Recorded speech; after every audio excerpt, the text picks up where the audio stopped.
So first of all, let me welcome everyone to Illinois Institute of Technology. It's wonderful to see such a large group here for the Wasan lecture. Every year, one of the highlight lectures of our academic calendar is the Darsh Wasan lecture. For those who don't know, Darsh Wasan has been with this university for more than 50 years. He's a well-known researcher. He's a member of the National Academy of Engineering. He's actually raised more than $150 million in research money in his career.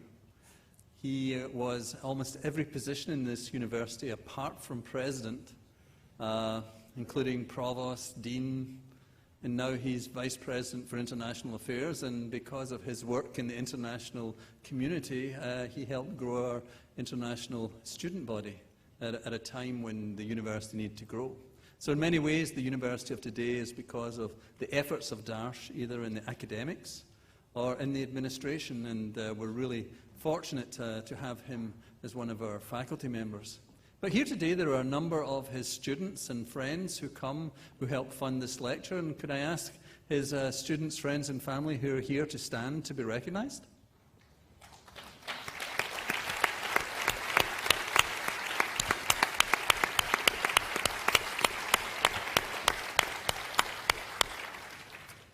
And before I go on to recognize our distinguished speaker, I'd like to also note that the President of the National Academy of Engineering is here with us today, and that's a very special issue for us because it's our own President Emeritus, John Anderson. John, could you stand for a second?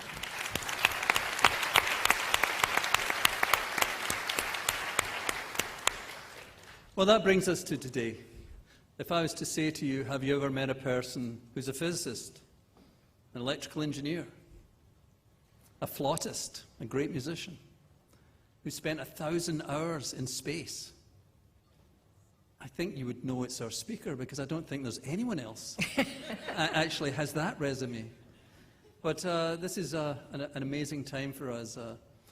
4 trips out into space, the ability to look back in our planet, one of only 60 women to ever go into space. Many firsts for our speaker today. But most people know her as Astronaut. And I think how many of us, when we were younger, wished now that we could be referred to as Astronaut. Also head up the Johnson Space Center in Houston, and has had many accolades in her career and has won many awards. But we're really glad she's here today to talk to us and give her thoughts and experiences from her career. Ellen Ochoa, please give your talk. Thank you.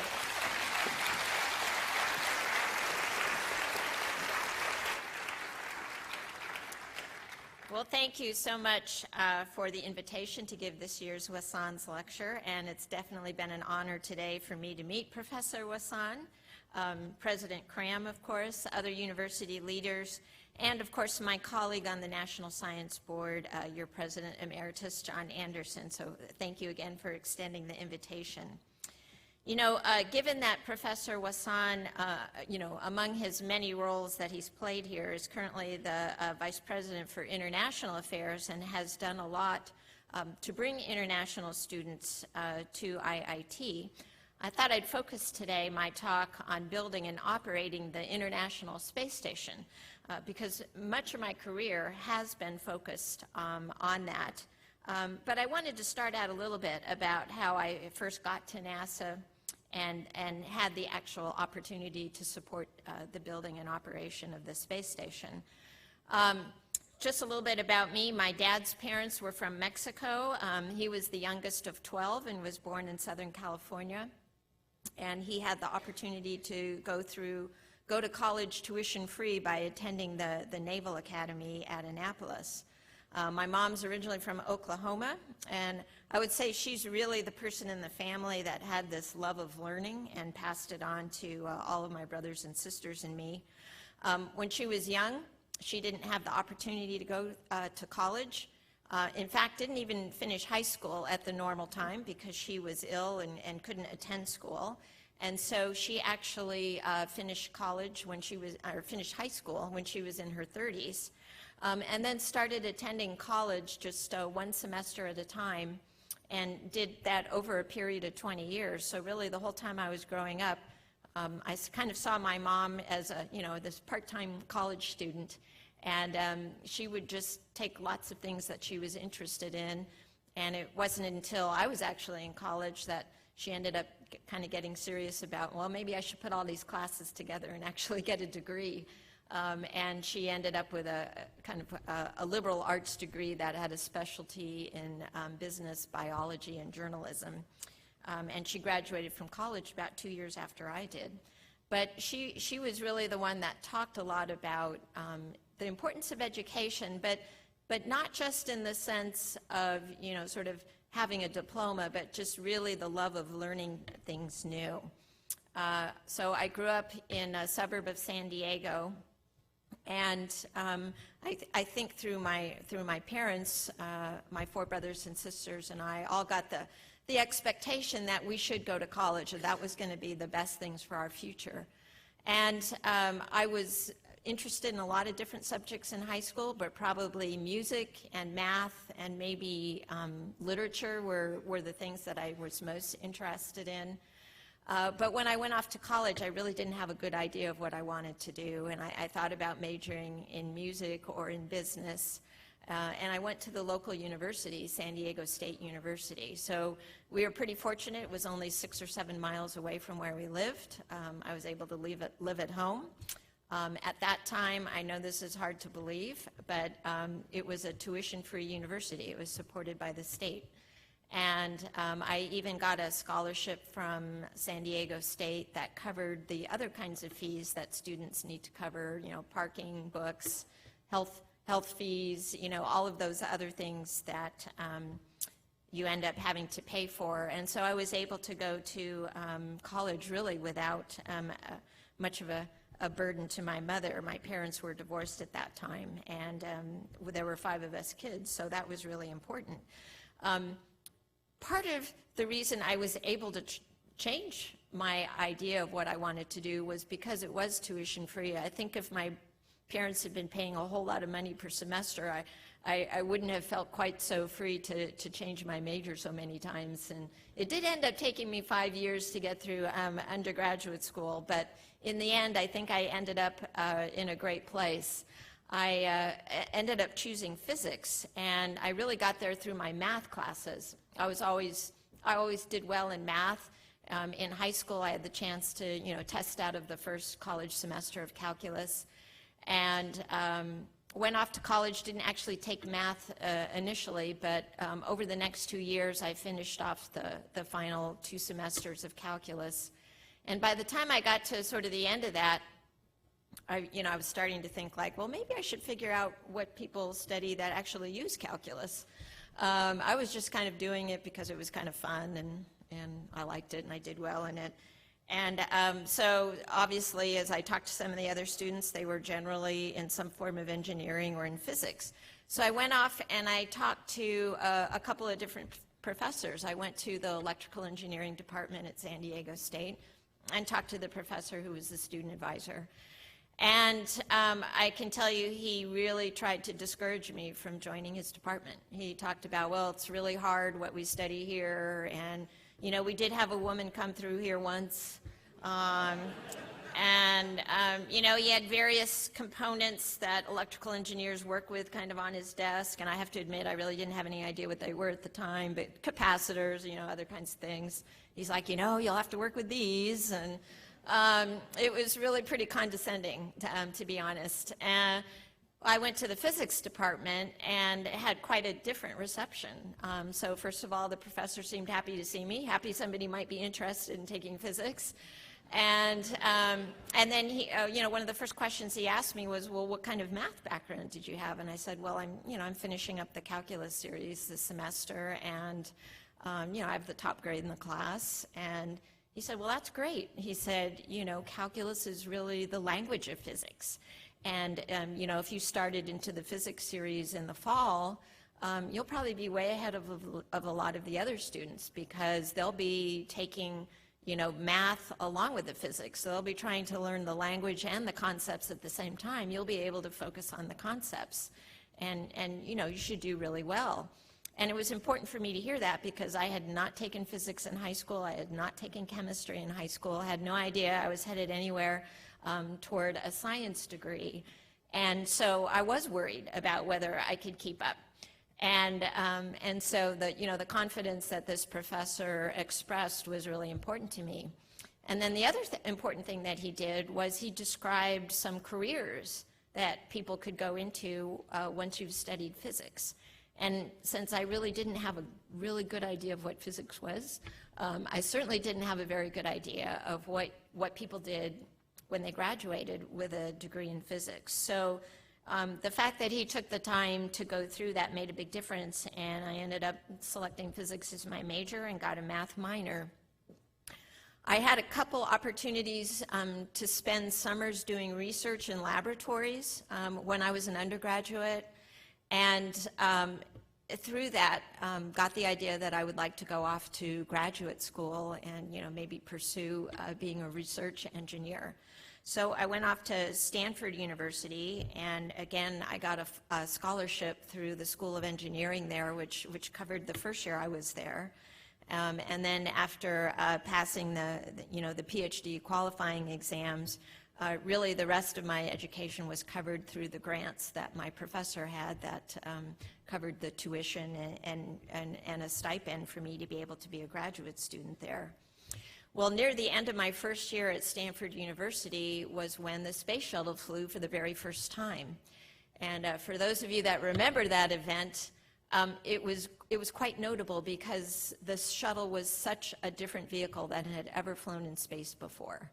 And it was designed to do a whole variety of different things, including help deploy satellites, to help build structures in space, and most importantly, to be a laboratory in space and support a wide variety of science and engineering research as it went and did a variety of different flights.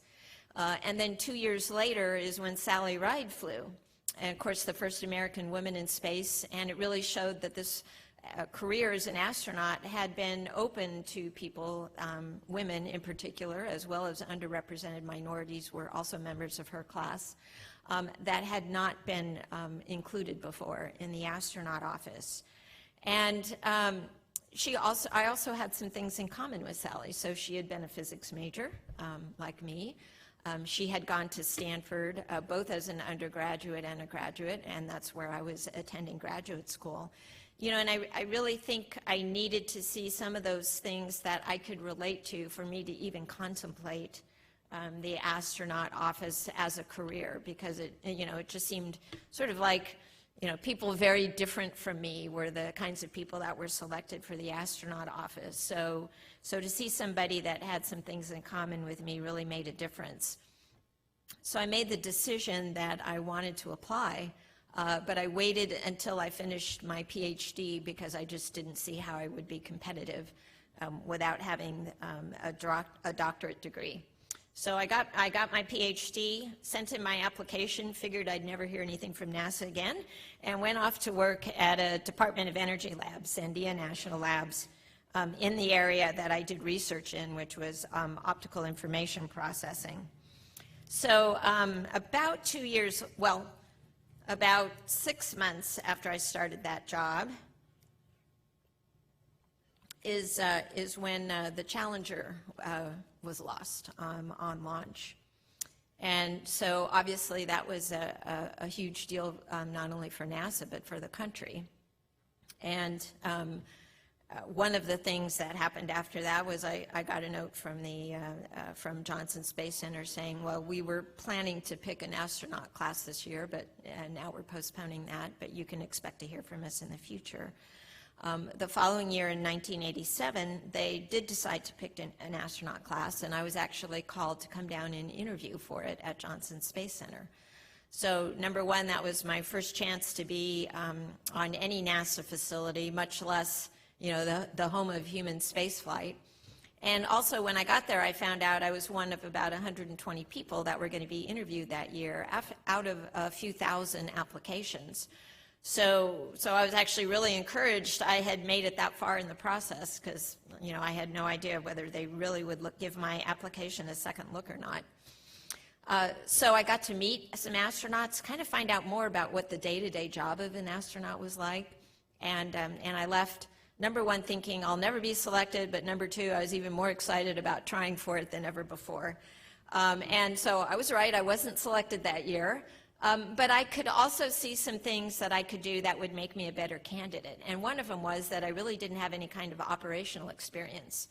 So you can imagine having a good background in science and technology is really important, but also showing that you can operate in an environment where you have to make decisions quickly, kind of understand and take in a lot of information and understand how you might deal with it and make decisions that could save your life or the life of a crew would be important. So one of the things I went off and did was get a pilot's license after that. I also, by that time, was a co-inventor on 3 patents in the area of optical information processing. And then I decided I wanted to work for NASA, whether or not I was ever selected as an astronaut, because I was just interested in applying what I knew about to the field of space exploration. So I went and got a job at NASA Ames Research Center, which is in the Bay Area in California. First as a member of the research staff, and then within 6 months I became the head of a group of about 35 people who were doing research in high-performance computing. Well, a couple of years later, I was asked to come down and interview again, and then that time I was actually selected for the 13th class of astronauts that joined the astronaut corps in 1990. There were 23 of us. Well, it was a really good time to join the astronaut office because the space shuttle was flying pretty regularly in the early and mid-1990s. So our class spent a couple of years training, well, 1 year where we trained together as a class, and then another year where we were training about half-time, and then had jobs in the office that supported the ongoing shuttle program. And then I got assigned to my first mission after I'd been in the office about 2 years, and flew on my first flight about a year later. And kind of just as I'd hoped when I was originally thinking about the astronaut office, my first 2 flights involved doing science research in space, in a laboratory, quote, environment that was really different than anything that you could do on Earth. And that to me was one of the big attractions was, I get to follow up with my interest in research, but do it in a laboratory where the experiments that you do there are ones that you literally can't do on Earth. And my first 2 missions were focused on the Earth's atmosphere, and we were particularly studying the problem of the ozone hole and ozone depletion. So we had a number of instruments in the payload bay that were measuring constituents in the atmosphere, and particularly ones that had to do with the chlorofluorocarbons that were being put into the atmosphere by humans. And then we also had instruments that were measuring the amount of light coming from the sun across the spectrum, with a particular focus on the ultraviolet region, because the ultraviolet was what was providing the energy for the chemical reactions that both create and destroy ozone in the upper atmosphere.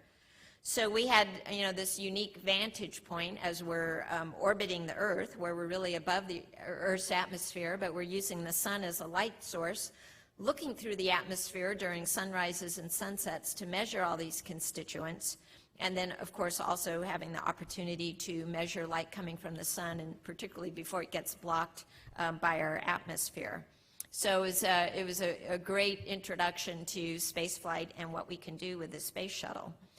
I remember landing after my first flight and talking to one of the principal investigators for one of the instruments on board, and just saying, hey, is there anything that we can do better or different that would make the information that we get to you even better? He's like, you could stay up longer. About that time, the shuttle flights were usually around 9 or 10 days long. Well, at that time, NASA was in the midst of developing plans for a space station, which at that time was called Space Station Freedom. And that was the whole point, to have a laboratory that would actually be operating 24/7, just like you could have a laboratory on Earth, and not just for 10 days, every few weeks or months, as the shuttle was doing. So about that time also, Russia was added as a partner to the space station program. We were already working with the European Space Agency, the Japanese Space Agency, and the Canadian Space Agency. But clearly the U.S. was the prime partner. And so at this point, it was kind of, just a few years after the fall of the Berlin Wall, essentially right after the Cold War has ended. And there was a big push to understand how can we engage with Russian scientists and engineers in a way where it's a peaceful collaboration. And of course, space was picked as one of those areas. And so we became partners with Russia in this program and started to develop the International Space Station program. Well, my job in the office at this point was to lead the astronaut office support to the space station program. And so that involved developing a lot of the operations concepts, including negotiating with members of the Russian Space Agency on how we were going to select crews, how were we going to train them, where were we going to train them, what language were we going to train in, how were we going to operate on orbit, again, what language were we going to speak. And it was quite interesting because at the time, we actually had two quite different ideas. The U.S. was thinking, well, we're sort of all going to work together, and the initial size of crews that we were going to send up was a group of 3, and it was going to alternate between 2 Americans and a Russian, and then 2 Russians and an American. And so we're thinking, well, we really need to cross-train on each other's systems with that few number of people, because you've got to make sure you always have people trained, no matter whether it's an American system or a Russian system. Meanwhile, we're negotiating with people who have a very different idea of operating, where the U.S. is going to stay on their half of the station, the Russians are going to stay on their half of the station. There's going to be like this checkpoint Charlie in the middle, and you've either got to like call to the ground or sign in your initials or something like that to cross from one side to the other. And it was startling to me when I first started doing this that we didn't even, share kind of this basic concept of how we were going to operate. And in the end, we ended up, certainly for the first few years while we just had a crew of 3, of operating more like we were thinking about, and really for the reason that, again, with so few people on board, you couldn't really afford to just be on your side of the station, because if it was a period where only one NASA astronaut was on board, we couldn't afford to just have one person who knew how to operate the systems. In case that person wasn't feeling well or, or something happened, you needed more than one person, and same when there was only one cosmonaut on board. So we ended up with much more of an integrated concept, but it was a very interesting time to be involved with the space station program. And then after a few years of doing that, I was assigned to a mission that was going to be the second space shuttle mission associated with actually building the space station, and the first one to dock with it. So at that point, it was only about 40 feet long. It was just 2 modules, one Russian, one American. Nobody was living on board because we didn't have a habitation module up there. But our crew had a job to bring up a bunch of supplies to transfer to inside the station as well as outside the station that would be in preparation for the first crews that would live on board. And our shuttle flight, it had 7 members, and we had a Russian cosmonaut as one of our crew members, as well as a Canadian astronaut. So you can see the crews were already becoming international even before people were living on board. When I came back from that mission, I headed up the part of the astronaut office for the astronauts who actually work in mission control. And you may know that the one position in mission control that's staffed by an astronaut is the person that's actually communicating with crews on orbit. We call that person the Capcom. And so normally for the last 20 years, we had been operated in a mode where we only staffed mission control for 10 days every 3 or 4 months, say, whenever we had a shuttle on board, and the rest of the time we just used it for training.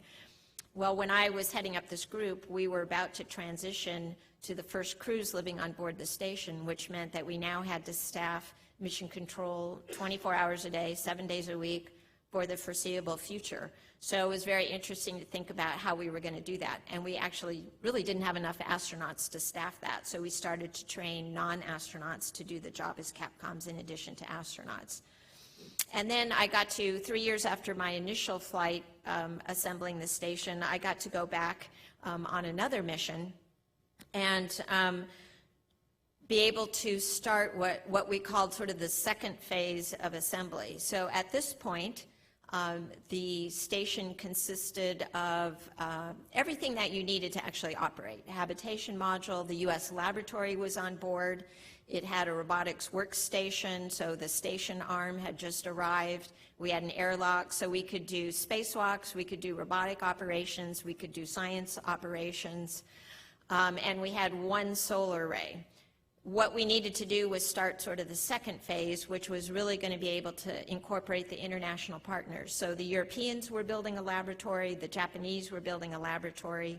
In order to bring those and accommodate them, we needed to add 3 more solar arrays and, of course, have a long truss structure to be able to hang these solar arrays off of and to be able to distribute the electricity, to all parts of the station. So we brought up the very first piece of the truss structure to be able to do that. And what I'd like to do now is show about 2/3 of the video that I brought, and I will narrate it for you. And then a little bit later in the talk, I'll show you the final part of the video, which really shows what the station looks like today. So if we can go ahead and start the video, and I'm just going to narrate it for you. So again, this was in 2002. And of course down at Kennedy Space Center in Florida, and this is my crew of 7. And there were 3 astronauts and cosmonauts who were living on board as the Expedition 4 crew on the International Space Station. So as you probably know, the shuttle consisted of both solid fuel in those white rockets and then liquid fuel held in that orange tank which fed the main engines of the shuttle. I'm the person in the middle there, the flight engineer, supporting the commander and pilot who were in the front of the cockpit there. And that gives you a little bit idea of the vibration right on launch. And then, of course, we have to get in the right orbit because the station orbits at 51.6 degrees to the equator because that's where the Russian launch site is. And so we've got to be able to get into that orbit as well. The solid fuel burns for about the first 2 minutes of launch, and they provide about 70% of the thrust that you need initially to get off the launch pad and get you accelerated. And then they separate away from the shuttle, fly back into the ocean, and then the liquid engines take you the rest of the way.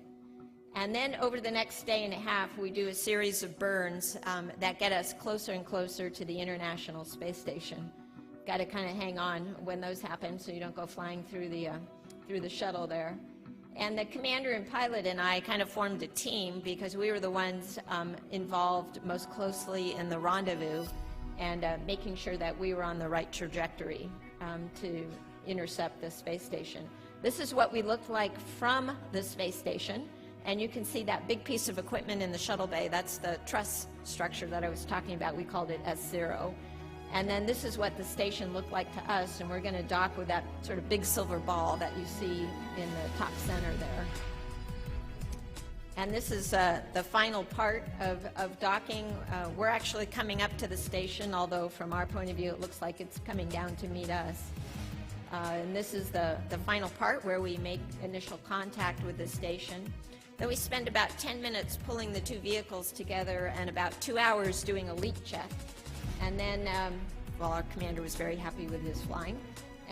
Then we open the doors, and that's the commander of the space station, who was a cosmonaut, Yuri Onofrenko, and our commander. And now we spend the next week or so attached to the station. The 2 astronauts on board were members of my astronaut class, so it was really great to be able to meet them in space.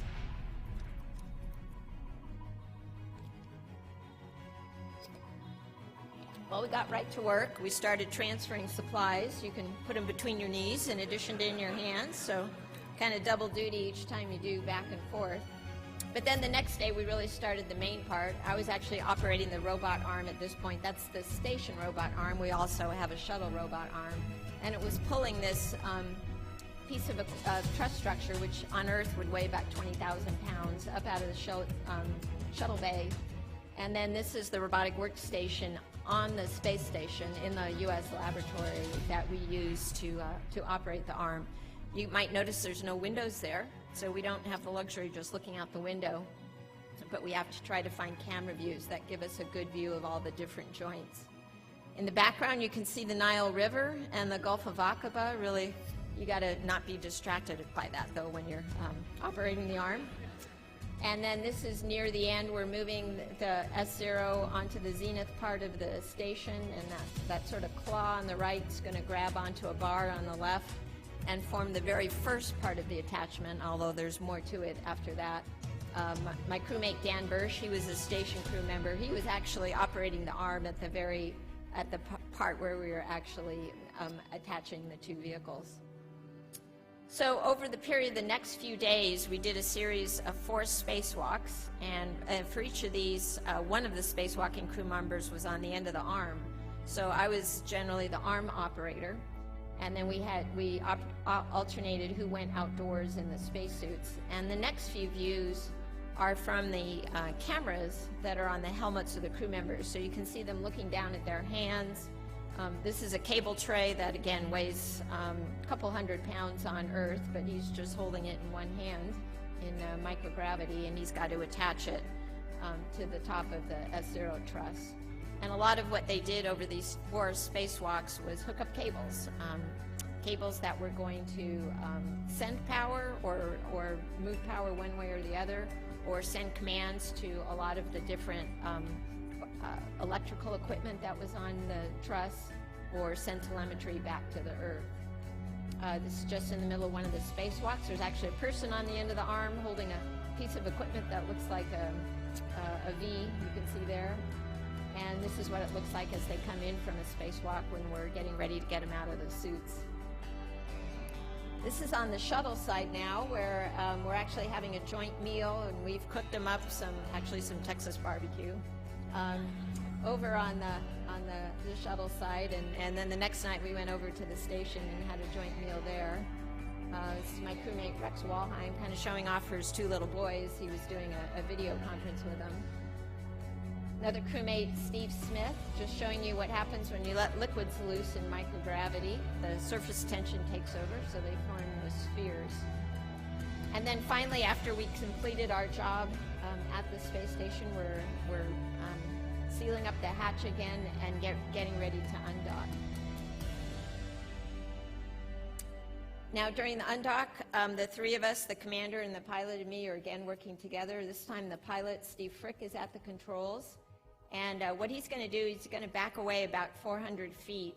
And then we're going to do a complete fly around to the station, and other crew members are going to be taking photos. So we have a really good photo documentation of everything on the outside of the station, which was very helpful for future missions. We waited till sunrise, and sunrise happens very quickly when you're traveling at 17,500 miles per hour, so just a few seconds. And then we start the fly around. And again, this is a view of us that the station crew members had. You can see the payload bay is empty now, other than for the docking mechanism. A view that we had of the station when we were about halfway around, and you see people using cameras as well as a laser ranging device to help make sure we stay the right distance away. This is probably our final shot of the station. That rectangle in the center is what we had just added to the station on our flight. And this is now the very final morning of our flight, and we're closing the payload bay doors and getting ready for a re-entry to Earth. So we get back into our suits that we use just for launch and landing, which would be very helpful if we had some kind of emergency. And then this is the very final part of re-entry. We're basically down through the atmosphere. We're over Florida, around the Kennedy Space Center. We're coming in for landing. The speed is on the left, so you can see we're going about 290 knots.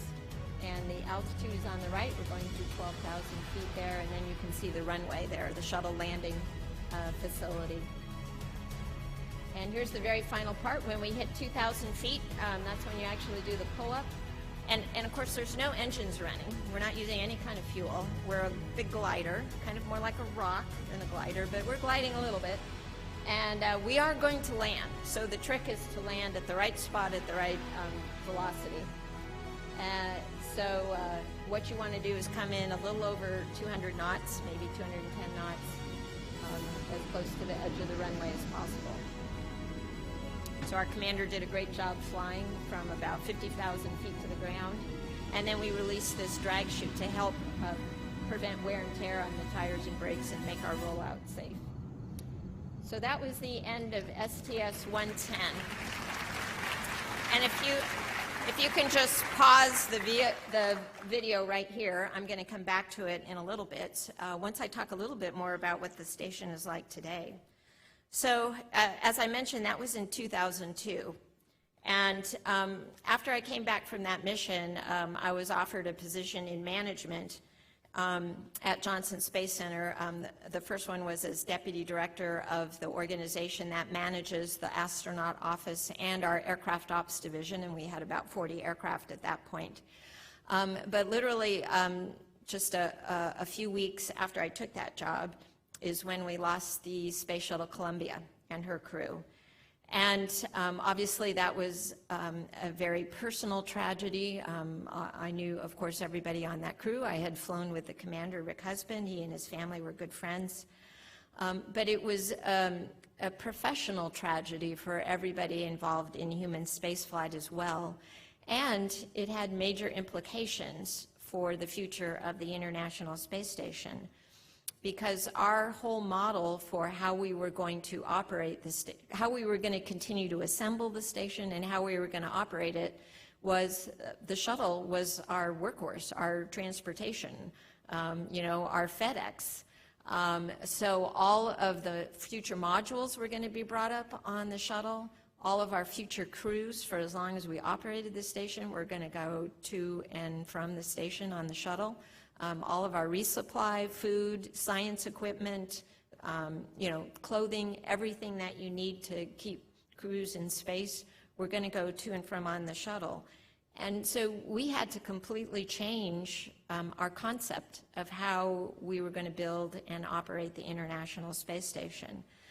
And we also were limited in the number of shuttle flights. Well, it wasn't even initially clear we were ever going to be allowed to fly the shuttle again.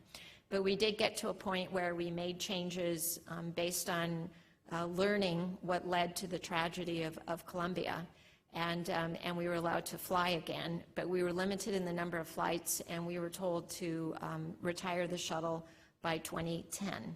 We did end up being able to operate it till 2011, but at the time we thought 2010. So we were able to complete the station and leave it in a good position.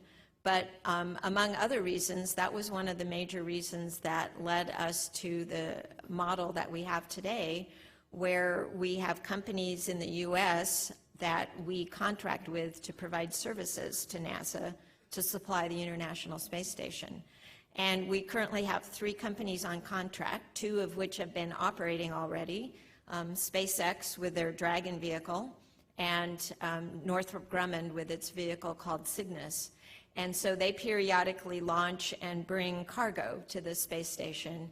And SpaceX also has the capability of landing equipment from the station, most of it being science samples that you want to get back, that you can't fully process on the station itself. The third company on contract is Sierra Nevada Corporation, and they're still in the midst of testing out their vehicle called Dream Chaser, which is a winged vehicle, which will be a third way of getting cargo to and from the space station. And we also use cargo vehicles by Russia and Japan, but of course the U.S. wanted to have our own capability. And we've moved on since then, and we now have 2 companies under contract to deliver our crew to and from the space station. So they haven't yet gotten to the point where they've done that, but we hope either by the end of this year or in the first part of next year that we'll see the first test flights with people by both SpaceX using their Crew Dragon vehicle and by Boeing using its Starliner vehicle. So if you follow the news at all, you'll see the testing, the new spacesuits they've developed, and some of the test flights that they've done, including pad abort flights. that are all leading up to them being able to take our crew members on board. In the meantime, over the years, I became the director of the organization that manages the crew and aircraft, and then the deputy center director, and then most recently I spent 5.5 years as the director of Johnson Space Center. By that time, we had completed the assembly of the International Space Station. We'd gone to a 6-person crew, and so we've had people not only from the US and Russia, but from all 5 space agencies who have flown on the International Space Station.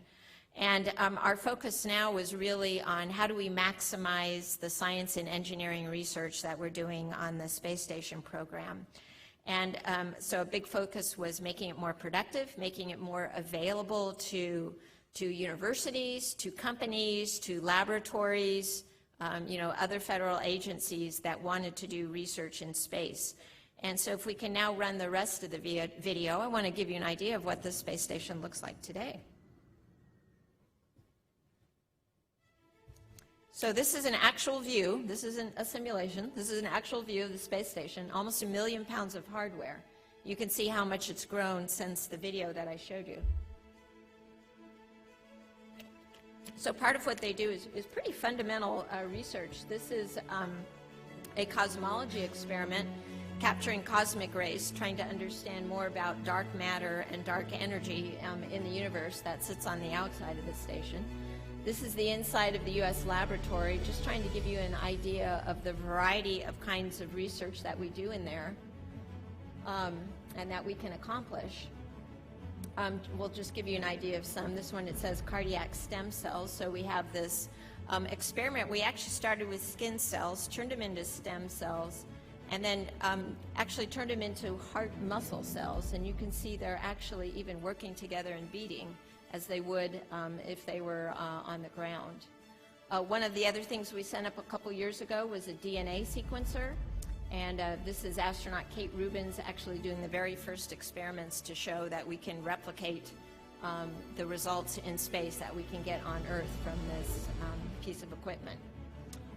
Here's an experiment looking at flames, and flames in space look quite a bit different than flames on Earth because you don't have the convection. And so not only are they different shaped with the spherical shape, but they actually have 2 different regimes of combustion, one at sort of a normal high temperature, and then one at a much lower temperature called a cool flame combustion. This is astronaut Scott Kelly using a freezer where we keep science samples, things like blood and saliva samples that we're going to send back to Earth. Involved in a variety of different experiments, a capillary flow experiment.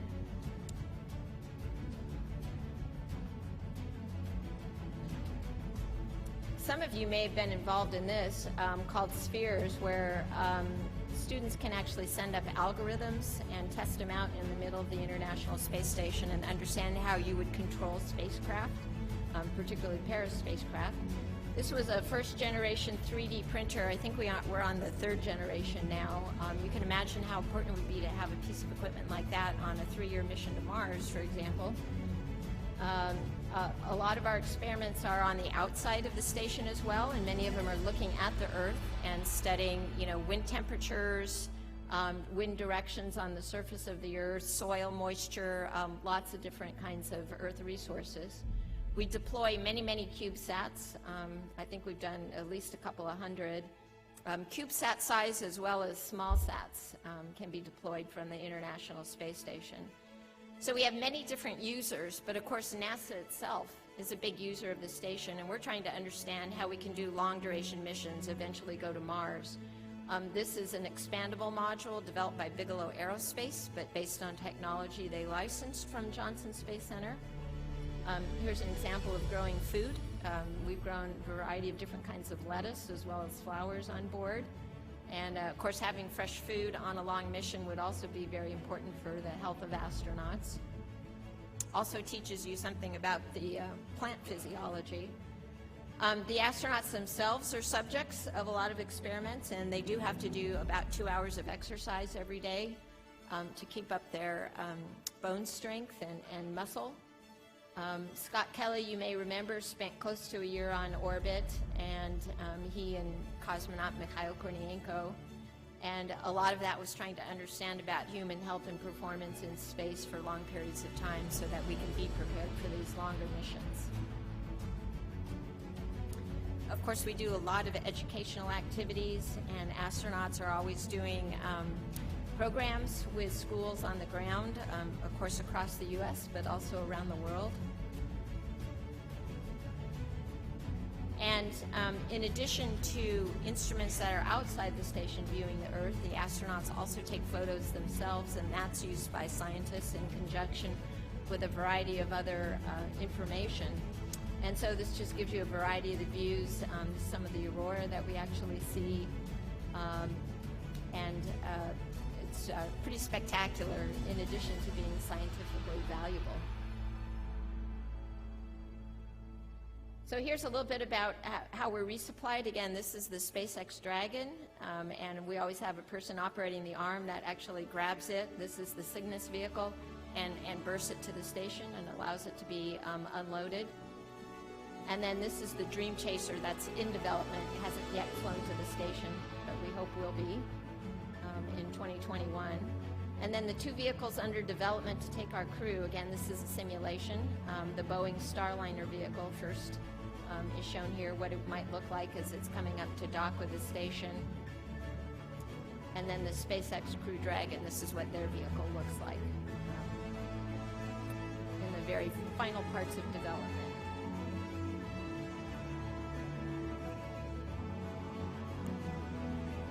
And then beyond the station, of course, our next missions will go beyond low Earth orbit to the moon and eventually onto Mars. We have a new rocket under development at NASA called the Space Launch System, SLS, and the vehicle that it's taking into orbit is Orion. This is a view of Orion, the spacecraft, as well as the service module, and that's being developed by Johnson Space Center. It's already had a couple of test flights with no people on board. Its next test flight will be with the large rocket. That should be in 2021. And then hopefully a year or two after that will be the first flight with crew. So that's kind of where we are with both the space station and where we're headed after that. And I just wanted to give you a few more facts about the International Space Station. I think I have about 5 more minutes here. We've had a total of 237 different people that have gone to the International Space Station. And that includes crew members from 18 different countries. And even though there's been this core of 15 countries that have developed the station, we've actually involved over 100 countries now. When you include principal investigators of various different science experiments, as well as some of the educational activities. There have been more than 1,500 journal publications that have come from research that's been done on the station, and literally hundreds of thousands of images that have been shared on social media that really have shown the world as it appears from space. In November, we'll celebrate 19 years of continuous habitation. So anybody who is a freshman in college or younger has lived every single day of their lives with people in space. Another manifestation of the international peaceful cooperation is the worldwide control network that we use to operate the space station. And of course, that's coordinated by our Mission Control Center at Johnson Space Center in Houston. But it also includes the Russian Mission Control Center outside Moscow, which monitors their elements. And then other control centers. The European Space Agency has a center in Germany that controls their laboratory module. Canada has a control center near Montreal that is involved in understanding the health and operations of their robotic arm. And then the Japanese have a control center outside Tokyo that controls their laboratory module, as well as their cargo vehicle, which goes up about once a year. And then even in the United States, in addition to the control center in Houston, in Alabama, Marshall Space Flight Center has a payload ops control center. So they are the ones that really talk directly to astronauts when they're in the middle of doing an experiment, and can walk them through steps of carrying out the experiment, or hook them up to the principal investigators to talk directly to them about what they're doing in terms of the science. About 4 or 5 years ago, the combined crews of the International Space Station received a Peace Prize that's given in Germany for this really remarkable international collaboration. At the time, the director of the White House Office of Science and Technology Policy, John Holdren, remarked, "The international partnership that built and maintains the station is a shining example of what humanity can accomplish when we work together in space." And I think overall that may be the most lasting legacy of the International Space Station. And one final thing I wanted to mention before we go into Q&A is that if you happen to be an early riser, tomorrow at 5:30, the space station's going to fly overhead. It's going to be up for about 3 or 4 minutes, and if you want to find out exactly what direction to look in, you can just go on the internet and put in "spot the station." It'll ask you what city you're in, so you just put in Chicago, and it'll tell you exactly where to look, how long it's going to be up. There's another good one Sunday morning, although it's even earlier, 4:44. A little bit higher on the horizon, though. So there will be opportunities later when it actually goes over in the evening if you're not an early riser, but if you do want to see the station, as long as you know, the sky isn't cloudy, it's very easy to pick out. It's quite bright. So I hope you will take the opportunity to do that, and thank you again for inviting me to speak with you today.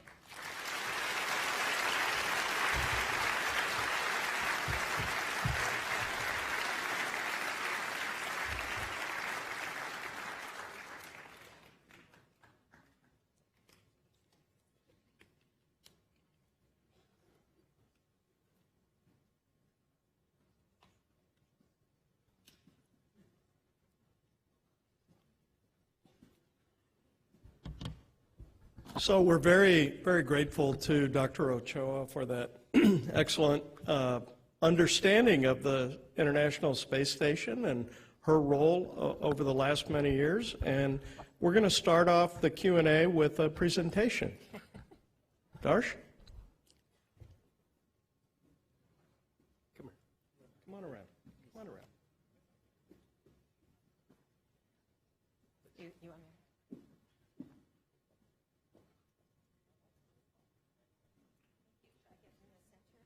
So Darsh is presenting to Dr. Ochoa a beautiful crystal that commemorates this event. Please join me in thanking Dr. Ochoa.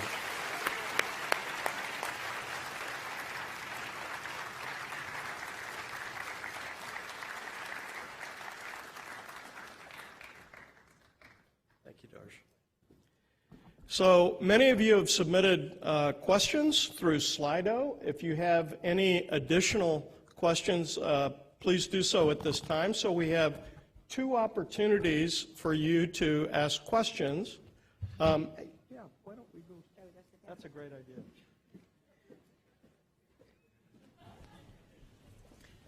So we've had a number of really wonderful questions, and I think we're displaying all of them, but I'm going to curate a few of those. So I'm going to start with a question from one of our high school students in the audience who asked, as a high school student, what advice would you give us if we wanted to pursue a STEM career? Well, actually, if a high school student's already here on campus listening to a lecture, you're way ahead of where I was when I was in high school. So, you know, I mean, obviously, clearly, taking advantage of the math and science class. I don't know what are we laughing at here? Is the Earth flat? No. Okay. So, as I said, we're going to curate the questions. So, you know, obviously, taking math and science classes would be the number one. But I try to stress that other things are important as well.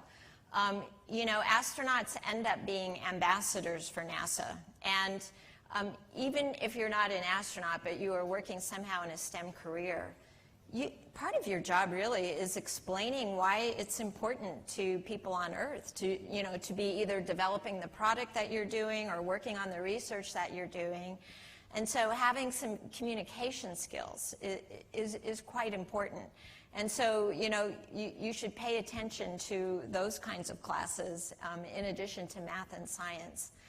And then, you know, if you're particularly interested in an astronaut career, but even in many other careers, so much of what we do now is really done in teams, and teamwork is really important. And so you can get that in a variety of different ways.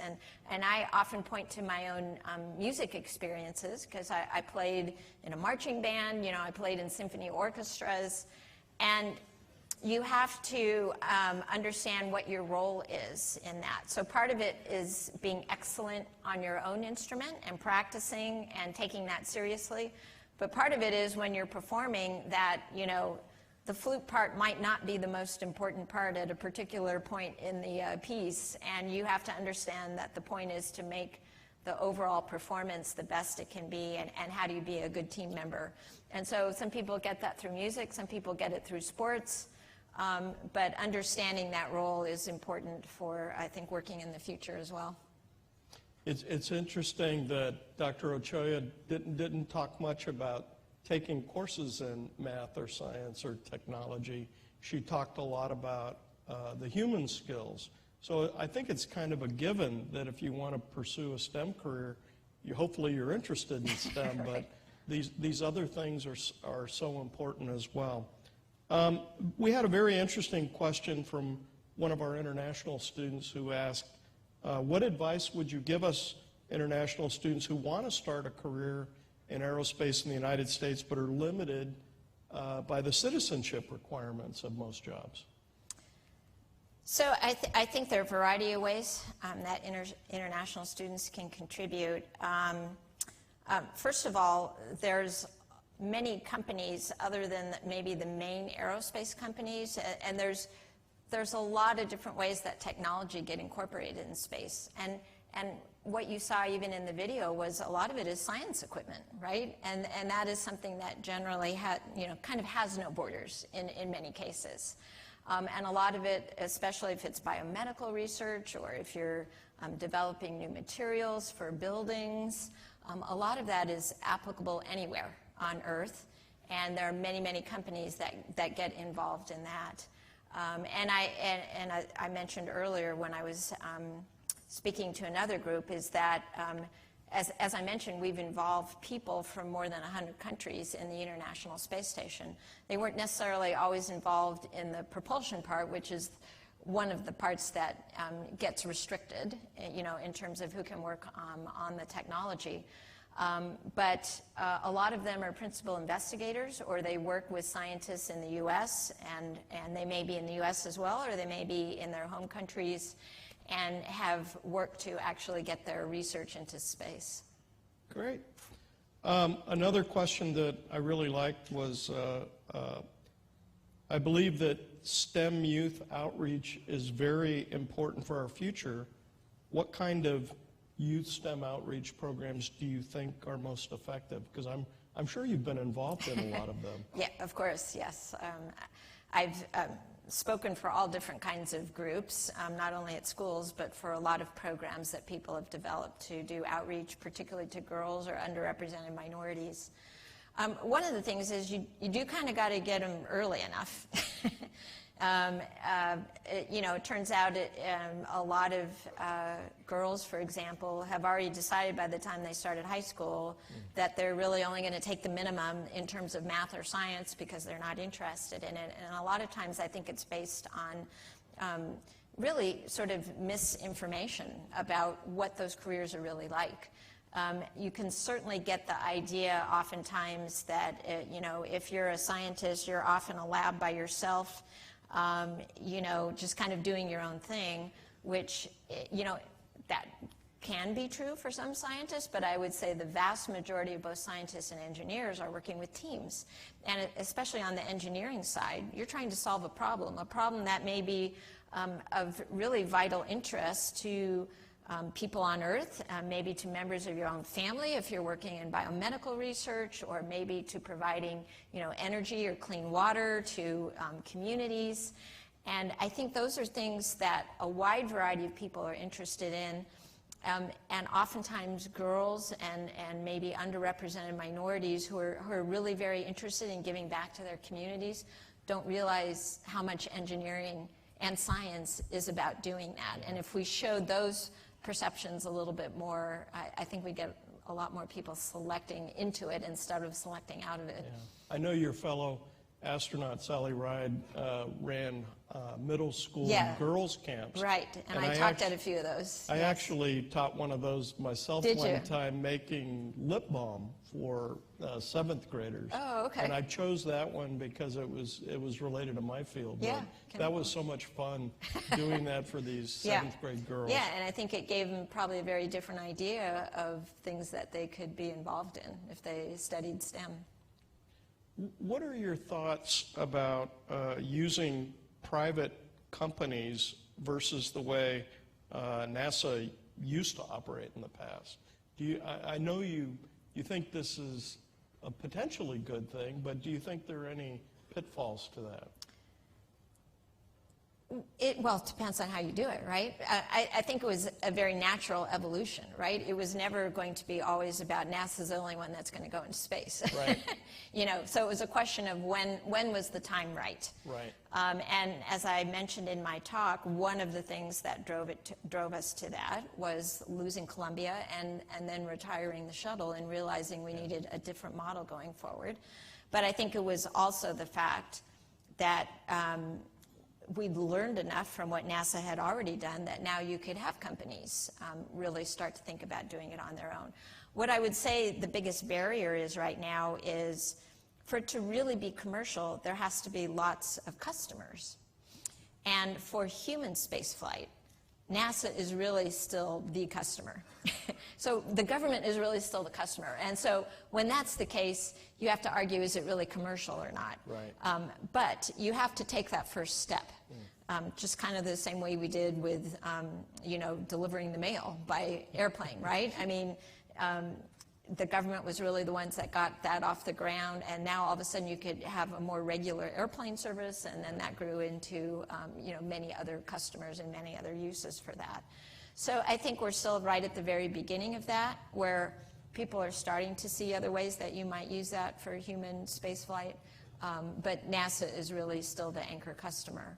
But we're really the ones at Johnson Space Center, actually, that, you know, got these initial contracts off the ground for the commercial cargo services. And then we also work with Kennedy Space Center on the commercial crew program. There were a couple of questions about gender and culture and how that interacted with your experiences in space. And one of the questions was, what did it feel like to be the only woman amongst the men in space? And the other was, how has your culture and gender kind of played out in your career, and what were some of the challenges that you had to manage, and how did you overcome those? Yeah, well, on 3 of my missions, I was the only woman, and then I did have one space flight, my 3rd space flight, where we had 3 out of the 7 who were women. Excellent. And I will say that felt just more natural, you know, just to have a, you know, more of a mixed crew like you would in any sort of crowd. So I really did sort of enjoy that. But all my crews were great, and I will say, you know, in the environment that I was in, where a crew is training together, you know, kind of day in and day out, you sort of start to look past all that, right? And everybody's an individual. It's not like, you know, Ellen's a label. You know, I'm a person. They know who I am. I know them each as individuals, and we all worked together really well. Now, I will say, on my initial mission, you know, at least one of the people on board had a little bit of skepticism about my ability to do the job, and particularly to operate the robot arm.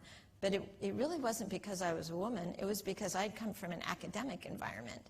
And, you know, 3 of the people on my flight were military test pilots. And they had spent their careers in an operational environment. So it was really more like, well, you know, how can you operate in an operational environment? You kind of have to show us. And then through training, I was able to demonstrate, yeah, I can actually do this. So I didn't really think it was so much about gender. It was really about the background, and that I had mostly worked in a laboratory, which is quite different than being in an operational environment. One of the questions was about the noise in space. Yeah. Is it noisy on the space station, or So what I will say is we worked hard to not make it too noisy, but when you think about all the equipment that's on board, of course, the equipment itself is making noise. And I'll speak particularly to the space shuttle, which is, we have fans going, and one of the things we have going all the time is a cabin fan, because it's moving air around, which is really important to move around, because otherwise the carbon dioxide, you could have these pockets, right, that just stay static, and you kind of would move around in areas where maybe you didn't have much oxygen. So you have cabin fans running all the time, and so you kind of get used to this background noise of fans. And twice a day, we would have to turn off the cabin fan just for a minute or two, because we were changing out these lithium hydroxide canisters that actually scrub carbon dioxide out of the atmosphere. And so we'd be taking one canister out, putting another one in, and you didn't want to blow the particles around. And it was only when you turned it off that you realized how much noise it was. It was kind of like on Star Trek, when everything goes, ooh, and it's really quiet, and that's usually a really bad sign, like your propulsion system is stopped. And so, it would get really quiet, and you'd look kind of around, and then, you'd change out this canister, and you'd turn the cabin fan back on. And that was when you kind of really noticed, oh, you have this noise of this fan going all the time. We were very particular about every piece of equipment that we were putting on the space station, because we knew the combined noise of all of it could get intolerable. And the problem is you're living in it 24/7. It's not like you're in a noisy environment while you're on Earth, while you're at work, for 8 hours, and then you go home to a quieter environment. You're living in it all the time. And so we really did have to think about protecting people's hearing. Yeah. So a few of the questions were about how does the experience and the perspective change your worldview? And in particular, the overview effect, or just your being in space for 1,000 hours. How does it impact your view of the world and maybe your philosophy of life? Well, I mentioned my first 2 flights, we were studying the atmosphere. And so, we were very focused on it, not only in terms of collecting data, but actually just looking at it. And so one of the things that really impressed me is just how thin our atmosphere is. So, you're looking out the window, and the Earth is curving around the window. And then there's just this teeny little layer on top. And you realize, okay, without that, there would be no life on Earth, essentially. And that's really what's keeping us alive. And just that one part of our whole system, if we do something to harm that, we are dooming ourselves, essentially, on Earth. And that's not even talking about our oceans or, our land use or anything like that. So I just remember being struck by how thin and fragile it looked. And of course, as you're flying over the Earth, you can look down and see deforestation. It's very clear in the Amazon. As you look at these areas that have been clear cut, you see a lot of the burning.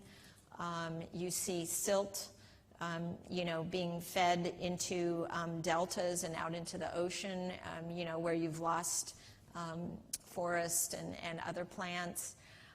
So there are a lot of things that are quite easily picked out just with a human eye, not even looking through a camera lens as you look out. And it does give you, and of course you cross the United States in 10 minutes, you go around the world in an hour and a half. And so it doesn't, you can kind of fool yourself, maybe as a person on Earth that, oh, that's happening really far away. But, when you're going around the Earth every hour and a half, you're like, no, it's all interconnected. Yeah. I know when I asked you at lunchtime what motivated you to go into engineering and science, you talked a little bit about, and being an astronaut, you talked about the opportunity to do experiments in space.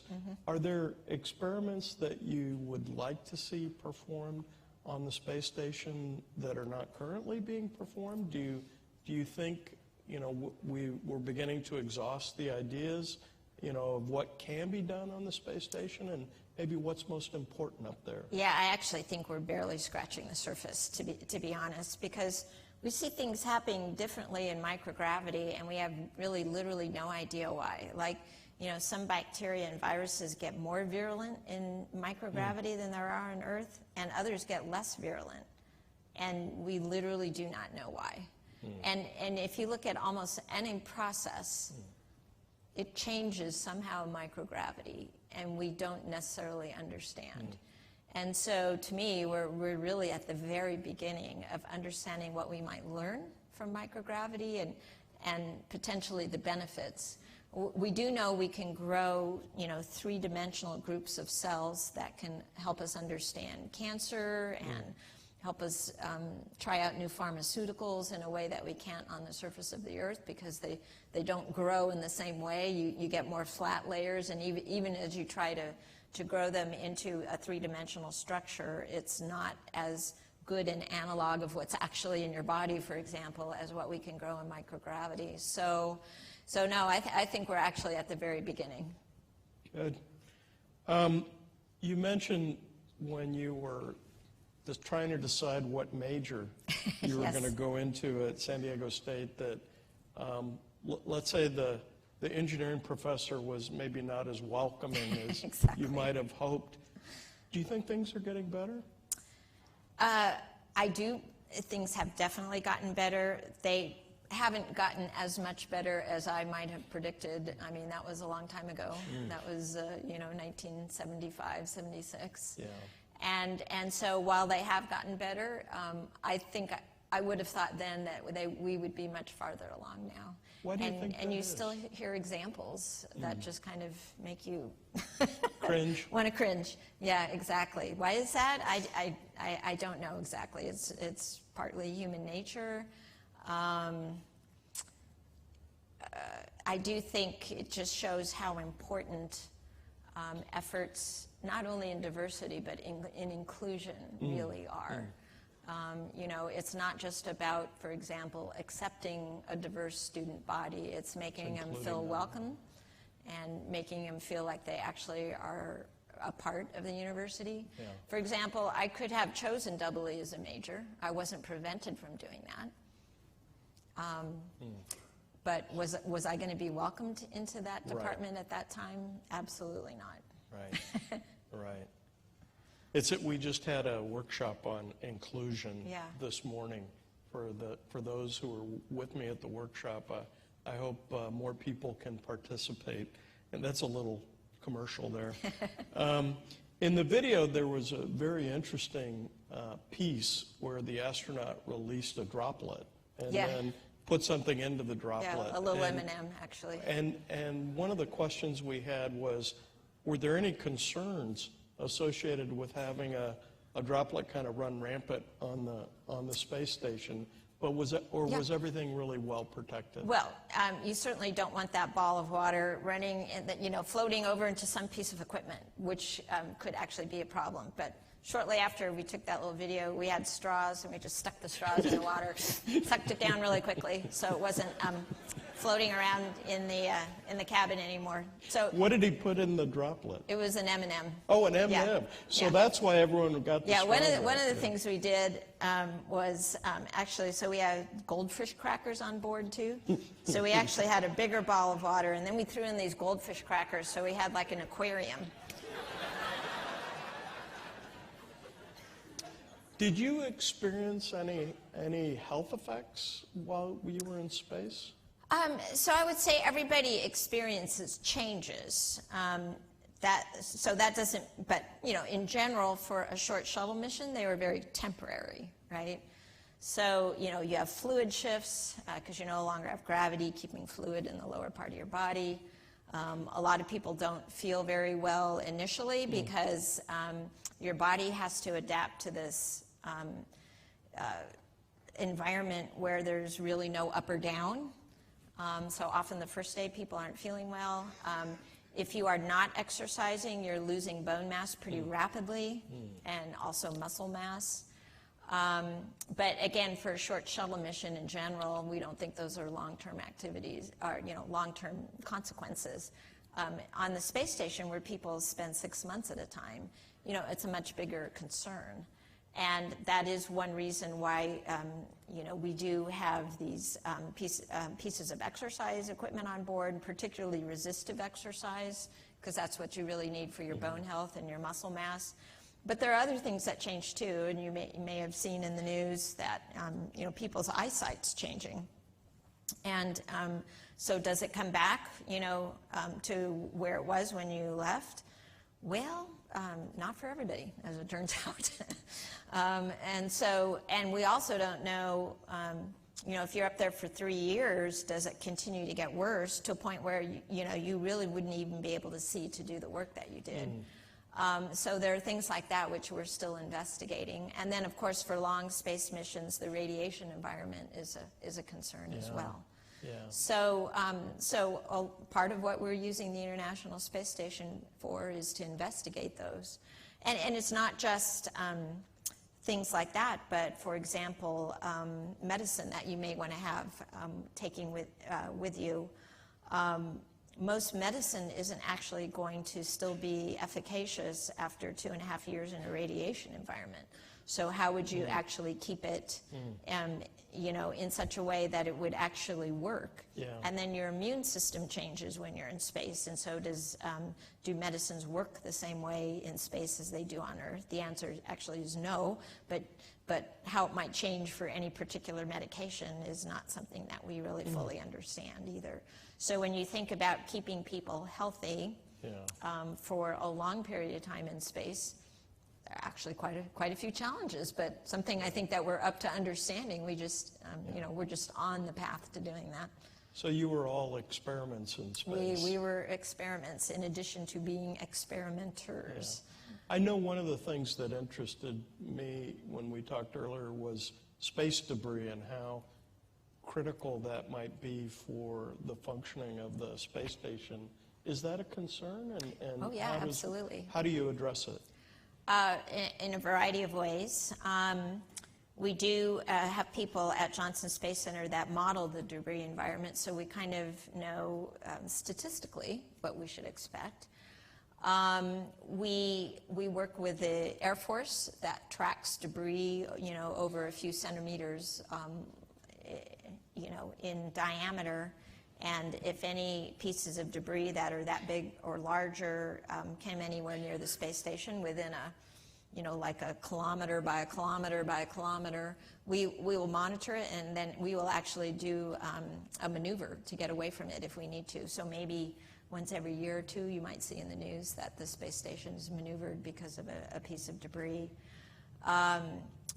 When people do spacewalks, they have to be very careful because very small pieces, too small to be tracked, do impinge all the time on the station. And so they can leave a sharp edge, which could tear a glove.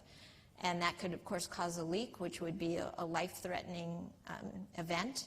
So we have people watch very carefully, and then we actually, during a spacewalk, they'll stop, maybe 3 times over the course of 6 hours, and they'll actually do a thorough check of their gloves. To make sure that they haven't actually cut them. Because we actually did find some gloves that had got cut, but not through every layer. And so there's many different things that we have to consider in terms of space debris. And of course, there's always, there's a certain probability that a piece will go through a critical part of the station, and you would actually have to do an emergency return from the station. That's why we always have vehicles up there that can take our crew members home in a very short period of time. We've had so many questions come in while you've been up here that I can't keep track of them. There must be 50 or 60 questions that have come in just the last few minutes. But what has been maybe the funniest moment you've had in space? Maybe the most intriguing moment you've had in space? And would you go back into space if the opportunity were offered to you to Oh, do yes, that again? yeah. No question about that.